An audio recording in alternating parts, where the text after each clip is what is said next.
that. At a conference recently, a food writer named Francis Lam said that food writing is not about food, it's about people. And it took me a while to realize how strongly that resonated with me. I think for me, what I love about food writing is the people. In fact, it's sort of what makes food writing scary to me. I think one of the most difficult things about being a writer is having a relationship with someone that you write about and feeling like you're doing a good job and then realizing that you did a good job, and what happens if you never meet someone like that again that you really connect with. Jim Robinson is the man I wrote about for this piece on saffron. He grows saffron on Washington's Olympic Peninsula. He spends, right around this time of year, weeks on end on his hands and knees, picking the little tiny stigma out of the crocus flowers. He's a very interesting man to look at. He has this blue sort of hood that he wears all the time. It's like a headscarf made of blue cotton. He wears black wraparound sunglasses. He wears enough sunscreen that it kind of looks like he's smeared his face in cottage cheese. He's extremely tall, and so when he makes any sort of movement, his limbs literally unfurl. Like he's huge, and he's very dirty. He has dirt in his creases. It's like this man is half a plant, and every movement he makes is like he's sort of blowing in the wind. So when I met him, I was very intimidated, because I thought, how can I take this man and put him on paper? I felt like it was a very big responsibility. He defies that sort of thing. He defies almost everything. He doesn't sort of function the way a normal person functions. And I love him for that, but you know, he's a man of a certain age, roughly twice mine. And he lives the life of like a 20-year-old hippie in his own sort of little commune on the Olympic Peninsula. And he sells this product, saffron, like it's something very illicit. If you go to the farmer's market in Seattle, his main business is succulents, plants. And if you ask for saffron, his arms sort of unfurl, and he says, "Oh, this saffron!" He digs underneath the bench, and it's not actually out in plain view, and he gets out this tackle box, and there are big envelopes inside the tackle box. And he doesn't tell you how much it is, you have to ask how much it is, and the whole thing just feels like you're on crack. So, this guy, I was just so intimidated by the prospect of writing for him about him. But I went out to see him anyway, and he showed me a lot about saffron. He showed me how it's sort of a backwards plant, and most plants sort of grow their greens, and then the flower pops out. But saffron is the opposite. The crocus flower comes out of the ground first.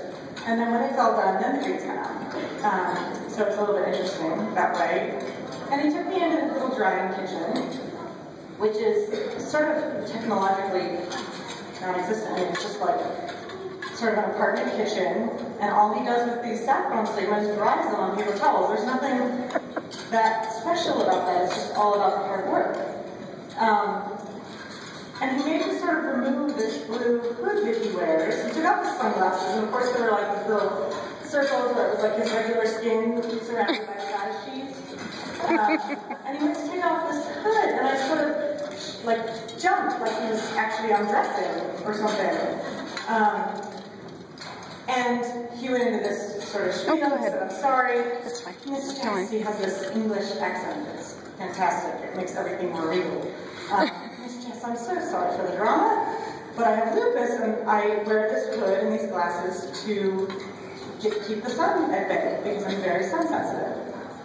And I think this was a spiel that he gives normally. I think this is what he tells people just about himself when they're wondering about the hood. But I don't think my reaction was what he anticipated. I have lupus also, so instead of just sort of nodding and smiling, I totally freaked out. "You have lupus too! Great!" You know, in that moment, we had this funny bond, and it was almost as if bonding over this relatively rare disease enabled me to dig a little bit deeper into the story, and enabled me to write about him in a way that I'm not sure I would have been able to otherwise. So of course, every writer wants there to always be the next Jim Robinson. I anyone who's like him, and that makes me a little bit sad, but also so happy to have experienced his friendship and to still be in touch with him. There is one person who reminds me of him a little bit, and that would be my maternal grandmother, Merle. She was sort of quirky in the same way. She was petrified of the sun in the same way. She has since passed, but she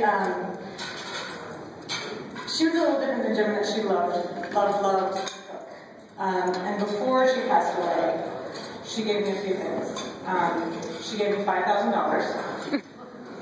She gave me a copy of the La Rue Gastronomique with its introduction by Escoffier. And she gave me a 1962 version of N.F.K. Fisher's The Art of Living. Nice.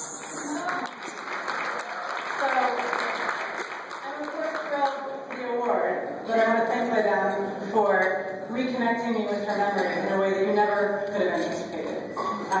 It was very special to hear about this. I'd also like to thank David Lee and Rich Molinarina, who almost always lets me write almost anything I want. He's fantastic.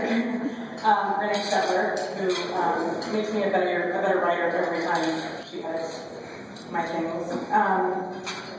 It just makes me so happy to know that my work gets shared, and to know that people like Jim Robinson might make you think twice about how much you're paying for food grown by real people somewhere very close to your front door.